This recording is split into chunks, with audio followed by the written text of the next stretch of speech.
हाय दोस्तों, welcome to मोटरवेन पे आप सभी को फिर से एक बार स्वागत है। लेकिन आज हमारे साथ आप दो गाड़ियां देख रहे हो, दोनों ही टाटा अल्ट्रोस है, लेकिन दोनों के अंदर काफी ज्यादा फर्क है। क्योंकि एक हमारे साथ ये जो गाड़ी देख रहे हो ये एकदम बेस वेरिएंट आता है लेकिन सनरूफ के साथ, और यहाँ पे आप ये जो गाड़ी देख रहे हो ये एकदम टॉप वेरिएंट आता है, ये भी सनरूफ के साथ ही आते हैं। तो ये दोनों गाड़ी के अंदर आपको क्या कुछ डिफरेंस देखने को मिलता है, इसके अंदर प्राइस में काफी सारे डिफरेंस है, और प्राइस डिफरेंस की वजह से आपको क्या कुछ फीचर्स में डिफरेंस ऑफर की जाती है, क्या इसकी टेक्निकल डिटेल्स है, ये सब कुछ बताऊंगा। लेकिन उससे पहले चैनल पे फर्स्ट टाइम हो तो प्लीज चैनल को सब्सक्राइब कर लीजिए and also can like and comment on our videos. तो चलिए फिर शुरू करते हैं। अब दोनों गाड़ी में एक आपको मैनुअल ट्रांसमिशन के साथ आता है और ये बेस वेरिएंट है। राइट साइड पे ये बेस वेरिएंट है और लेफ्ट साइड पे ये ऑटोमेटिक डीसीए टेक्नोलॉजी के साथ आता है। तो ये दोनों के अंदर डिफरेंस तो बहुत ज्यादा होगा, अप्रोक्सीमेटली 3 लाख से लेकर 4 लाख के बीच डिफरेंस मिलता है। एंड ये प्राइस डिफरेंस की वजह से दोनों में क्या कुछ फर्क मिलता है वो सबसे पहले दिखा देता हूँ। सबसे पहले हम चाबी से शुरुआत करेंगे। दोनों चाबी हमारे साथ आप देख सकते हो। राइट साइड पे ये XM वेरिएंट की चाबी है ये वाला, और लेफ्ट साइड पे आप ये जो चाबी देख रहे हो ये टॉप क्लास चाबी है। ये इस कार की DCA टेक्नोलॉजी के साथ ये जो वेरिएंट आता है XZ प्लस, इसकी चाबी है। तो चाबी के अंदर डिफरेंस आपको समझ में आ चुका होगा। यहाँ पे आपको 4 बटन ऑफर की जाती है लेफ्ट साइड पे, और यहाँ पे आपको 3 बटन ऑफर की जाती है, बस ये फर्क है। बाकी सब कुछ आपको सेम देखने को मिलता है। अभी दोनों के इंजन की बात कर लेते हैं। दोनों ही 1.2 लीटर नेचुरली एस्पिरेटेड इंजन के साथ ऑफर की जाती है। दोनों ही पेट्रोल इंजन में आता है एंड दोनों की power and torque figure same है। पावर एंड टॉर्क के अंदर कोई भी डिफरेंस नहीं है। तो एक बार आपको इसके बोनेट ओपन करके आपको दिखा देते हैं। सबसे पहले चलिए, दोनों ही गाड़ी 1.2 litre naturally aspirated petrol engine के साथ ऑफर की जाती है, और दोनों के इंजन के अंदर कोई भी डिफरेंस नहीं है सिवाय एक डिफरेंस है, क्योंकि ये डीसीए टेक्नोलॉजी के साथ आता है ऑटोमेटिक ट्रांसमिशन के साथ। और यहाँ पे आप इसकी चेंबर वगैरह देख सकते हो। यहाँ पे 3 सिलेंडर एक पेट्रोल इंजन आता है एंड यहाँ से आपको जितना पावर एंड टॉर्क निकलता है 86 bhp पावर, एंड साथ ही साथ आपको 140 newton metre torque you will get from this engine. और यहाँ पे ये वाला जो इंजन आता है ये आपको नॉर्मल मैनुअल ट्रांसमिशन के साथ ऑफर की जाती है। ये भी 3 सिलेंडर इंजन है, और यहाँ से भी आपको same 86 bhp power and 150 newton metre torque you will get from both the engine. तो पावर एंड टॉर्क फिगर के अंदर कोई भी डिफरेंस नहीं है, लेकिन जब आप इस दोनों को ड्राइव करेंगे तो आई थिंक थोड़ा सा डिफरेंस आपको ये मैनुअल एंड ऑटोमेटिक होने की वजह से आपको फील होने वाला है। बाकी ओवरऑल आपको कोई भी डिफरेंस नहीं महसूस होने वाला है। और ये दोनों के अंदर आपको प्रॉपर्ली इंसुलेशन यूज की गई है। आपको शायद लग रहा है कि टॉप वेरिएंट इसके लिए इसके अंदर इंसुलेशन दिया जाता है, लेकिन आप बेस वेरिएंट देखेंगे तो यहाँ पे भी आपको प्रॉपर इंसुलेशन का यूज की गई है। तो यहाँ पे कोई भी कंजूसी नहीं की गई है। टाटा की कार 5 स्टार सेफ्टी रेटिंग के साथ आता है, लेकिन फिर भी यहाँ पे आपको अटेंशन टू डिटेलिंग भी काफी बारीकी से की गई है। पेट्रोल इंजन है और टाटा की जो इंजन होते हैं ये रिफाइंड होते हैं, लेकिन फिर भी इसके अंदर आपको इंसुलेशन दोनों ही वेरिएंट के साथ मिलेगा। प्राइस में इतना डिफरेंस है, लेकिन फिर भी दोनों की इंसुलेशन प्रॉपर यूज की जाती है। मेजर जो चेंजेस आपको मिलेगा वो आपको इंटीरियर से मिलने वाला है, वो मैं बताऊंगा बाद में। लेकिन पहले आपको यहाँ पे हेडलैम्प यूनिट दिखा देते। चलिए, आपको XM वेरिएंट के साथ यहाँ पे मेन जो हेडलैम्प यूनिट ऑफर की जाती है आप देख लीजिए, कंप्लीट हैलोजन यूनिट आता है। एक बार फॉलो मी हेडलैम्प जैसे हम ऑन करेंगे तो आप देख लीजिए यहाँ पे पायलट लैंप ऑन हो जाते हैं, एंड लो बीम आपको यहाँ पे ये भी हैलोजन के साथ, हाई बीम भी हैलोजन बल्ब, एंड यहाँ पे टर्न इंडिकेटर ये भी हैलोजन बल्ब में ही ऑफर की जाती है। और यहाँ पे कोई भी फॉग लैंप कंपनी फिटेड नहीं आता है इस वेरिएंट के साथ। लेकिन जैसे आप टॉप वेरिएंट की तरफ देखेंगे तो यहाँ पे भी मैं आपको फॉलो मी हेडलैम्प को ऑन करके दिखा देता हूँ। तो यहाँ पे भी आप एक बार देख लीजिए, हेडलैम्प यूनिट के अंदर जो मेजर डिफरेंस आपको मिलेगा, यहाँ पे आप देखेंगे तो एक प्रोजेक्टर ऑफर की जाती है जो लो बीम के लिए यूज होता है। हाई बीम के लिए आपको यहाँ पे वही हैलोजन वाला ही सेटअप मिलेगा। टर्न इंडिकेटर्स ये भी हैलोजन में ही आपको मिलेगा, लेकिन यहाँ पे आपको फॉग लैंप कंपनी की तरफ से इंस्टॉल किया हुआ आपको मिलता है। ये भी हैलोजन में ही आता है हालांकि, लेकिन इसके साथ आपको कोई भी फॉग लैंप यूनिट नहीं छोड़ी जाती है। ये मेजर डिफरेंस है हेडलैम्प यूनिट के अंदर। बाकी ओवरऑल सब कुछ आपको सेम मिलेगा। यहाँ पे भी क्रोम लाइनिंग देखने को मिलता है पूरा कंटिन्यू होता हुआ फ्रंट पे, एंड यहाँ पे भी आप सेम चीज देख सकते हो, एक क्रोम लाइनिंग पूरा सामने की तरफ कंटिन्यू होता है। दोनों के अंदर आपको टाटा की लोगो मिलेगा। फ्रंट पे कोई भी पार्किंग कैमरा नहीं दी जाती है। रियर पे कैमरा के अंदर डिफरेंस है, क्योंकि वहां पे आपको कैमरा मिलेगा। इस कार के साथ किसी भी जगह पे आपको कैमरा नहीं मिलता है। आपको XZ प्लस के साथ यहाँ पे पायलट लैंप नहीं मिलता है, आपको एक DRL कंपनी की तरफ से प्रोवाइड की जाती है, जो काफी अच्छी बात होती है, टॉप क्लास दिखता है इसकी वजह से। लेकिन इस कार के साथ आपको कोई भी फॉग लैंप तो नहीं आता है, उसकी वजह से यहाँ पे कोई भी DRL भी नहीं दिया जाता है। एक पायलट लैंप आपको मिलता है। बाकी ओवरऑल दोनों की फ्रंट लुक सेम ही मिलता है। लेकिन साइड पैनल्स की बात करें तो यहाँ पे आप देख लीजिए, इसकी जो व्हील ऑफर की जाती है 16 इंच की व्हील ऑफर की जाती है। ये भी रेडियल ट्यूबलेस आता है कंप्लीटली, लेकिन यहाँ पे अलॉयज के अंदर डिफरेंस देखने को मिलेगा। एक डायमंड कार्ड अलॉयज मिलता है ड्यूल कलर ऑप्शन के साथ। यहाँ पे ABS विद EBD ऑफर की जाती है। लेकिन इस कार के साथ अगर आप देखेंगे तो यहाँ पे आपको 16 इंच का व्हील तो ऑफर की जाती है। टायर साइज लगभग आपको सेम ही मिलता है, लेकिन डिफरेंस आपको जहां पे मिलने वाला है, क्योंकि यहाँ पे आपको एक स्टील रिम ऑफर की जाती है। इसके ऊपर आपको प्लास्टिक का कवर भी चढ़ाई जाती है, लेकिन वहां पे आपको completely alloys with diamond uncut design के साथ ऑफर की जाती है। ये मेजर फर्क इस कार के साथ आपको देखने को मिलता है। अगर इसकी ओवरवीएम की बात करेंगे तो एक्सएम वेरिएंट के साथ आपको यहाँ पे सनरूफ होने की वजह से ये ऑटो फोल्डेबल ऑप्शन के साथ आता है, लेकिन यहाँ पे आपको कोई भी क्रोम गार्निशिंग नहीं मिलेगा। लेकिन इस वेरिएंट के साथ देखेंगे तो यहाँ पे आपको ऑटो फोल्डेबल तो मिलेगा क्योंकि टॉप क्लास है, लेकिन यहाँ पे क्रोम गार्निशिंग आपको देखने को मिलता है। ये मेजर फर्क आपको देखने को मिलता है, बाकी सब कुछ आपको सेम मिलेगा। चलिए आपको और एक चीज चेक करवा देते हैं। सामने और एक फर्क आपको जो नजर में आने वाला है वो इसकी वाइपर के अंदर। यहाँ पे आपको नॉर्मल वाइपर मिलेगा, नॉर्मल जो रेगुलर वाइपर आते हैं वही वाला मिलेगा, लेकिन यहाँ पे आपको एरोफिन वाइपर ऑफर की जाती है जो कंप्लीटली फ्रेमलेस होते हैं एंड ये रिलायबल भी बहुत ही ज्यादा होते हैं एंड प्रीमियम भी आपको ये वाला वाइपर ज्यादा महसूस होने वाला है। चलिए आपको यहाँ पे और एक डिफरेंस चेक करवा देता हूँ। यहाँ पे इस कार के साथ आपको ड्राइवर साइड डोर हैंडल्स की तरफ देखेंगे तो आपको यहाँ पे एक रिक्वेस्ट सेंसर प्रोवाइड की जाती है जो काफी अच्छी बात होती है। कीलेस एंट्री आपको मिल जाते हैं, लेकिन जैसे इस कार की तरफ देखेंगे यहाँ पे आपको ना कोई भी रिक्वेस्ट सेंसर नहीं दिया जाता है। ये आप देख लीजिए, ड्राइवर साइड को ड्राइवर साइड किसी भी जगह पे यहाँ पे आपको रिक्वेस्ट सेंसर नहीं दिया जाता है। प्राइस डिफरेंस आपको जो जो चीजों की वजह से होने वाला है वो यही सारे चीजों की वजह से आपको मिलने वाला है। आपको टाटा अल्ट्रोस के ये जो दो वेरिएंट है, दोनों वेरिएंट के साथ ही सनरूफ ऑफर की जाती है। आप चाहे बेस वेरिएंट चूज कर लीजिए, एक्सएम वेरिएंट, वहां पे भी आपको सनरूफ मिलेगा। आप देख लीजिए सिंगल स्लॉट सनरूफ आता है। आप चाहे एक्जेड प्लस वेरिएंट को भी चूज कर सकते हो, यहाँ पे भी आपको सिंगल स्लॉट सनरूफ ही मिलेगा। दोनों के अंदर ये बहुत ही ज्यादा सिमिलरिटीज ऑफर की जाती है, दोनों की प्राइसिंग में डिफरेंस है। ये वाला आपको लगभग 7,35,000 एक शोरूम पड़ने वाला है और ये वाला लगभग आपको 9 लाख के आसपास एक शोरूम पड़ने वाला है। इतना प्राइस डिफरेंस होने के बावजूद भी दोनों के अंदर आपको सनरूफ दिया जाता है, ये बहुत बड़ी प्लस पॉइंट है। चलिए आपको एक बार रेयर प्रोफाइल चेक करवा देते हैं।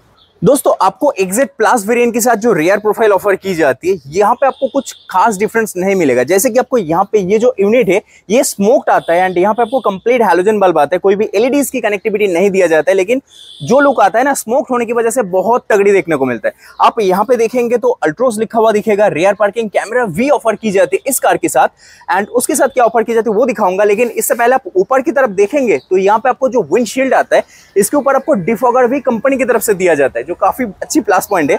यहाँ पे आपको जो वाइपर यूज की जाती है काफी टॉप नॉच ऑफर की जाती है। कंप्लीटली आपको ये फ्रेमलेस ऑफर की जाती है एरोफिन टाइप की। ऊपर देखेंगे तो आपको यहाँ पे हाई माउंटेड स्टॉप लैंप, कोई भी इंटीग्रेटेड स्पॉइलर नहीं आता है, लेकिन यहाँ पे ये जो डिजाइन एलिमेंट ऐड किया जाता है ना दोनों तरफ, इसकी वजह से लुक काफी ज्यादा अपीलिंग आपको देखने को मिलेगा। एक शार्क फिन एंटीना आपको इस वेरिएंट के साथ प्रोवाइड की जाती है, ये भी आप देख सकते हो, काफी बढ़िया दिखता है। रूफ कंप्लीटली ब्लैक्ड आउट आते हैं और ब्लैक्ड आउट रूफ एंड यहाँ पे ये जो ग्लास पैनल है, साथ ही साथ यहाँ पे जो लाइट यूनिट है, दोनों ही आपको कंप्लीटली ब्लैक आएगा। आप किसी भी कार की किसी भी कलर को चूज कर लीजिए, चाहे रेड चूज कीजिए, ब्लू चूज कीजिए, हर एक कलर के साथ आपको यहाँ पे ये वाला यूनिट ब्लैक मिलता है इस वेरिएंट के साथ, जो बहुत ज्यादा प्रीमियम फील आपको करवाने वाला है। आप उस वेरिएंट की बात कर लेते तो यहाँ पे ये जो हमारे पास एक्सएम एस वेरिएंट है यानी सनरूफ वाला वेरिएंट है, इसकी जो रेयर प्रोफाइल आपको प्रोवाइड की जाती है ये भी आप देख लीजिए। ग्रे कलर के साथ गाड़ी है, लेकिन यहाँ पे ब्लैक आउट होने की वजह से काफी बढ़िया दिखता है। ऊपर की तरफ देखेंगे तो ये वाला जो पैनल है ये आपको ब्लैक नहीं मिलेगा, बॉडी कलर ही ऑफर की जाती है। ये एक मेजर डिफरेंस है वो वाला वेरिएंट एंड ये वाला वेरिएंट के साथ। यहाँ पे ध्यान से देखेंगे तो आपको कोई भी डिफॉगर नहीं दिया जाता है इस वेरिएंट के साथ। ये कंप्लीटली प्लेन आएगा, यहाँ पे कोई भी वाइपर की फिट एंड फिनिशिंग नहीं आता है। नॉर्मल वाला वाइपर भी आपको यहाँ पे नहीं मिलेगा, लेकिन हाई माउंटेड स्टॉप लैंप देख सकते हो, एक शार्क फिन एंटीना मिलेगा। ये अच्छा प्लस पॉइंट है क्योंकि इस वेरिएंट के साथ भी आपको शार्क फिन एंटीना कंपनी की तरफ से दिया जाता है। आप यहाँ पे इसके स्टॉप लैंप की यूनिट देखेंगे तो यहाँ पे भी आपको हैलोजन सेटअप है, लेकिन वहां पे जो सेटअप ऑफर की जाती है सेम सेटअप आपको इस कार के साथ भी दिया जाता है, कोई भी डिफरेंस नहीं मिलेगा। एंड यहाँ पे अल्ट्रोस की जो बैजिंग है वो आपको कुछ यहाँ पे क्रोम ट्रीटमेंट के साथ मिल जाएगा, लेकिन पार्किंग कैमरा आपको नहीं मिलने वाला है। बूट ओपन करने के लिए आपको यहाँ पे एक रिक्वेस्ट सेंसर दिया जाता है। जैसे आप इसको ओपन करेंगे तो आप देख लीजिए यहाँ पे कंपनी की तरफ से 345 लीटर बूट स्पेस क्लेम किया जाता है।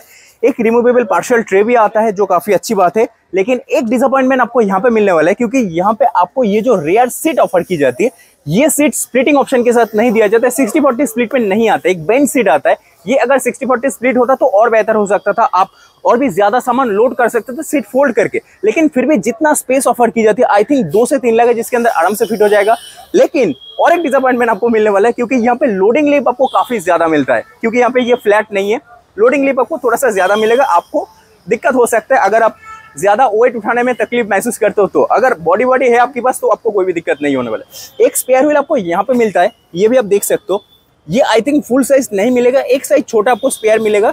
स्टील रिम के साथ आता है, स्टेपनी वगैरह भी आपको यहाँ पे प्रोवाइड की जाती है। चलिए इसको बंद कर देते एंड दोनों गाड़ी की इंटीरियर पे आपको लेके चलते हैं, वहां पे बहुत सारा डिफरेंस है वो चेक करवा देते हैं। चलिए दोस्तों एक सेम सनरूफ वेरिएंट के साथ आपको इंटीरियर कैसी ऑफर की जाती है वो मैं चेक करवाऊंगा। सबसे पहले आप यहाँ पे देख लीजिए, सीट काफी कंफर्टेबल है, लेकिन यहाँ पे आपको फैब्रिक सीट ऑफर की जाती है। उस कार के साथ कैसी सीट ऑफर की जाती है वो मैं बताऊंगा, लेकिन यहाँ पे इसकी एडजस्टमेंट देख सकते हो, एक लीवर ऑफर की जाती है, हाइट एडजस्टमेंट के साथ आता है। प्राइस पॉइंट के हिसाब से हाइट एडजस्टमेंट देना मतलब बहुत बड़ी बात है। आप यहाँ पे स्टीयरिंग व्हील देख सकते हो, यहाँ पे आपको जो स्टीयरिंग व्हील प्रोवाइड की जाती है ना, ये यहाँ पे आपको बेसिक सा मिलेगा, लेकिन यहाँ पे आपको ऑडियो कंट्रोल्स ऑफर की जाती है, volume raise down, voice command वगैरह सब कुछ दिया जाता है। क्रूज कंट्रोल्स नहीं आता है, इस वेरिएंट के साथ नहीं आता है। लेकिन यहाँ पे एडजस्टमेंट की बात करूँ तो आप देख लीजिए, ये वाला भी आपको टिल्ट ऑफर की जाती है, मतलब बहुत बड़ी बात है। पीछे की तरफ देखेंगे तो रेगुलर जो हेडलैम्प की कंट्रोल, यहाँ पे वाइपर की कंट्रोल, रेन सेंसिंग वाइपर इसके साथ भी मिलता है। एंड यहाँ पे देखेंगे तो ये सब कुछ आपको काफी बेसिक सा मिलेगा। हैजर्ड की बटन जरूर मिल जाएगा, लेकिन यहाँ पे आपको एसी वेंट्स एंड कोई भी आपको यहाँ पे कंपनी की तरफ से इंफोटेनमेंट नहीं दिया जाता है इस वेरिएंट के साथ। ये एक डिफरेंस है, यहाँ पे आपको कोई भी इंफोटेनमेंट सिस्टम ना दिया जाता है, प्रोविजन छोड़ी जाती है। आप चाहो तो इसको आफ्टर मार्केट या फिर कंपनी की तरफ से इंस्टॉल भी करवा सकते हो। नीचे की तरफ देखेंगे तो यहाँ पे आपको ऑटोमेटिक एसी नहीं आता है। यहाँ पे आप देख लीजिए, यहाँ पे आपको जो एसी के कंट्रोल्स दिया जाते हैं कंप्लीटली मैनुअल एडजस्टमेंट के साथ आता है, कोई भी ऑटोमेटिक नहीं आता है। नीचे देखेंगे यूएसबी मिलेगा, 12 वोल्ट का एक आउटलेट्स मिलेगा, फोन रखने की स्पेस छोड़ी जाती है, लेकिन यहाँ पे वायरलेस चार्जिंग नहीं आता है, मैनुअल ट्रांसमिशन आता है इसके साथ। एंड पीछे मोड्स की बटन दिया जाता है, इको, स्पोर्ट्स, ये सब मोड में आप इसको कन्वर्ट कर सकते हो। ज्यादा लंबी नहीं करना चाहता वीडियो को, क्योंकि दूसरा कार भी आपको दिखाना पड़ेगा। यहाँ पे कोई भी मूड लाइट नहीं दिया जाता है, कंपनी जिसको मूड लाइट बोलता है वो इस कार के साथ आपको नहीं मिलेगा। ग्लोब बॉक्स साइज की बात करूँ तो देख लीजिए, बहुत ह्यूज है, मतलब ऐसा लगता है कि नीचे की ये जो यूनिट है ये पूरा उतर के नीचे गिर रहा है, इतना ज्यादा स्पेस है। इस प्राइस पॉइंट में आपको अगर सनरूफ कोई कार दे रहा है, कोई कंपनी आपको सनरूफ दे रहा है, तो बहुत बड़ी बात है। इस कार के साथ आपको जो चीज दिया जाता है ये इसका यूएसपी है, आप कह सकते हो। यहाँ पे आपको कंट्रोल्स ऑफर की जाती है, एक बार टच करेंगे सनरूफ ओपन हो जाते हैं। और सनरूफ की वजह से थोड़ा सा प्राइस इंक्रीमेंट हुआ है, लेकिन जिस प्राइस पॉइंट में, जिस सेगमेंट में आपको सनरूफ दिया जाता है ना, काफी काबिल तारीफ है। एंड वन टच में कुछ इस तरह बंद भी होते हैं। एक एम वेरिएंट है, मतलब लगभग बेस वेरिएंट है, इसके साथ आपको ये चीज दिया जाता है। और क्या चाहिए आपको? चलिए उस कार के साथ क्या दिया जाता है, चलिए दिखा देते हैं। लेकिन और एक बात, यहाँ पे और एक चीज मैं दिखाना चाहूंगा। आप यहाँ पे जैसे की देख पा रहे हो, यहाँ पे आपको रिमोट की तो दिया जाता है, लेकिन साथ ही साथ अगर गाड़ी को स्टार्ट करना है, कोई भी स्टार्ट स्टॉप बटन नहीं आता है, फिजिकल की मदद से आपको इसको स्टार्ट करना पड़ेगा। कुछ यहाँ पे आपको होल दिया जाता है एंड कुछ इस तरह इसको स्टार्ट करना होता है। दोस्तों एक बार आपको एक्जेट प्लस ये जो वेरिएंट है, इसकी इंटीरियर आपको कैसी ऑफर की जाती है वो चेक करवा देता हूँ। सबसे पहली बात, आपको यहाँ पे रिक्वेस्ट सेंसर ऑफर की जाती है, मैं जैसे आपको बताया था। और इस कार के साथ आपको जो जो चीजें ऑफर की जाती है सब कुछ टॉप नॉच देखने को मिलता है। जैसे कि आप यहाँ पे इसके सीट देख लीजिए, सीट आपको लेदर अपहोल्स्ट्री के साथ ऑफर की जाती है, जो सबसे ज्यादा प्रीमियम है। अल्ट्रोस के अंदर आपको लेदर अपहोल्स्ट्री के साथ एक्जेट प्लस ऑटोमेटिक ट्रांसमिशन के साथ ही प्रोवाइड की जाती है, मैनुअल के साथ भी नहीं आता है, तो ये बहुत बड़ी ऑप्शन है। एंड साथ ही साथ मैंने आपको जैसे दिखाया था, वहां पे आपको कंप्लीटली फैब्रिक ऑफर की जाती है, इसके साथ आपको लेदर अपहोल्स्ट्री दिया जाता है। यहाँ पे ओवरऑल इसके डैशबोर्ड देखेंगे तो यहाँ पे आपको ना मूड लाइट ऑफर की जाती है, ये सबसे ज्यादा डिफरेंट है, क्योंकि इस प्राइस पॉइंट में आपको मूड लाइट भी दिया जाता है। यहाँ पे आपको हार्मोन का इंफोटेनमेंट भी प्रोवाइड की जाती है। मैं एक बार इंजन को स्टार्ट करके आपको चेक करवा देता हूँ। जैसे गाड़ी को स्टार्ट करेंगे तो यहाँ पे आप देख लीजिए, हार्मन का इंफोटेनमेंट आता है, 7 इंच का इंफोटेनमेंट प्रोवाइड की जाती है। एंड इसकी जो रिजोल्यूशन एंड टच है वो भी आप चेक कर सकते हो, काफी बढ़िया है। यहाँ पे आपको एंड्रॉइड ऑटो, एप्पल कारप्ले दोनों ही ऑफर की जाती है। वर्टिकली रेस्ड है, यहाँ पे आपको हैजर्ड की बटन एंड ओवरऑल इसके डिजाइन वगैरह सब कुछ उस वेरिएंट के साथ ही सिमिलर मिलता है। लेकिन यहाँ पे जो डिफरेंस आपको और मिलेगा, ऑटो की बटन आपको यहाँ पे दिख रहा है, क्योंकि ये ऑटो क्लाइमेट कंट्रोल के साथ ऑफर की जाती है, उस कार के साथ नहीं आता था। एक वायरलेस चार्जिंग के पैड भी आपको यहाँ पे छोड़ी जाती है, 12 वोल्ट का आउटलेट्स, एक यूएसबी एंड टाइप सी भी आपको इसके साथ प्रोवाइड की जाती है। उस कार के साथ आपको टाइप सी नहीं दिया जाता था, ऑटोमेटिक ट्रांसमिशन के साथ आता है, डीसीए ट्रांसमिशन के साथ। तो यहाँ पे आप देख लीजिए, इसकी जो ट्रांसमिशन है कुछ इस तरह ऑफर की जाती है। यहाँ पे parking, reverse, neutral, drive modes offer की जाती है। और इसके साथ साथ इस कार के साथ आपको सेंट्रल लॉकिंग सिस्टम दिया जाता है। वहां पे आपको मोड चेंज करने की बटन दिया जाता था, लेकिन यहाँ पे आप देखेंगे तो आपको सेंट्रल लॉकिंग की बटन दिया जाता है। भैया बहुत अच्छी चीज है। पीछे देखेंगे तो कप होल्डर की स्पेस, एक आर्मरेस्ट आपको इस वेरिएंट के साथ मिलता है। उस वेरिएंट के साथ आर्मरेस्ट नहीं आता था, लेकिन इसके साथ आपको आर्मरेस्ट ऑफर की जाती है। यहाँ पे स्टीयरिंग व्हील देखेंगे तो आपको क्रूज कंट्रोल्स ऑफर की जाती है। इस वेरिएंट के साथ क्रूज कंट्रोल्स आता है, उसके साथ नहीं आता था। यहाँ पे जो कंट्रोल्स आते हैं उस वेरिएंट के साथ ही सिमिलर मिलते हैं, क्योंकि voice command, volume raise down ये सब मिलता है। एंड इसके एडजस्टमेंट की बात करूँ तो यहाँ पे भी आपको टिल्ट मिलता है। टेलीस्कोपिक इस वेरिएंट के साथ भी आपको नहीं दिया जाता है, सिर्फ टिल्ट ऑप्शन के साथ आता है। और एक डिफरेंस जो मिलेगा आपको, यहाँ पे इंजन स्टार्ट स्टॉप बटन दिया जाता है, उस वेरिएंट के साथ ये चीज नहीं आता था। यहाँ पे देखेंगे तो फॉग लैम्प के लिए आपको यहाँ पे 2 बटन प्रोवाइड की जाती है, ये भी आप चेक कर सकते हो। गाइस अब बात कर लेते हैं दोनों कार की फाइनल वर्डिक्ट की तरफ। तो ये जो दोनों कार है, दोनों की प्राइस में काफी ज्यादा डिफरेंस है। ये आता है 7,35,000 एक शोरूम प्राइस में, और ये वाला चीज आपको मिलने वाला है 9,04,000 रुपीज एक शोरूम प्राइस में। ये DCA टेक्नोलॉजी के साथ आता है, ऑटोमेटिक ट्रांसमिशन, ये मैनुअल के साथ आते हैं। लेकिन सिमिलरिटीज आपको जो सबसे बढ़िया मिलने वाला है, दोनों के अंदर ही सिंगल फ्लोर सनरूफ आपको ऑफर की जाती है। प्राइस पॉइंट के हिसाब से आपको जहां जहां डिफरेंस ऑफर की जाती है मैंने आपको बता दिया, एंड जो चीजें आपको एक्स्ट्रा इस प्राइस पॉइंट के हिसाब से एक्स्ट्रा दिया जाता है वो एक वैल्यू फॉर मनी प्रोडक्ट है। अगर आपकी बजट 10 लाख 11 लाख के आसपास है तो आप डेफिनेटली इसकी तरफ जा सकते हो, लेकिन अगर आपकी बजट 8 लाख 9 लाख के आसपास है तो आप इसकी तरफ भी शिफ्ट कर सकते हो। ये दोनों ही कार अपने अपनी जगह पे बेस्ड है, लेकिन दोनों में सनरूफ आने वाला है। अगर आप सनरूफ के शौकीन हो तो आप डेफिनेटली इसकी तरफ जा सकते हो, अगर आपकी बजट कम है तो भी आप इसको चूज कर सकते हो। दोनों के इंजन के अंदर कोई भी डिफरेंस नहीं मिलने वाला है, परफॉर्मेंस लगभग सेम मिलेगा, बस मैनुअल एंड ऑटोमेटिक होने की वजह से जो डिफरेंस आपको मिलने वाला है वही वाला माइनर एक डिफरेंस मिलेगा। ओवरऑल दोनों कार अपने अपनी प्राइस पॉइंट के हिसाब से बेस्ड है, डिपेंड करते हैं आपकी प्राइस पॉइंट के हिसाब से। अगर आपकी बजट 8 लाख 9 लाख तक एक्सटेंड कर सकते हो तो इसकी तरफ जाइए, अगर आप 11 लाख तक एक्सटेंड कर सकते हो तो आप इस कार की तरफ शिफ्ट कर सकते हो। तो चलिए फिर मिलते हैं नेक्स्ट वीडियो में, तब तक के लिए bye bye, take care, see you again and जय हिंद। वीडियो पसंद है तो चैनल को सब्सक्राइब करना मत भूलिएगा। Thank you.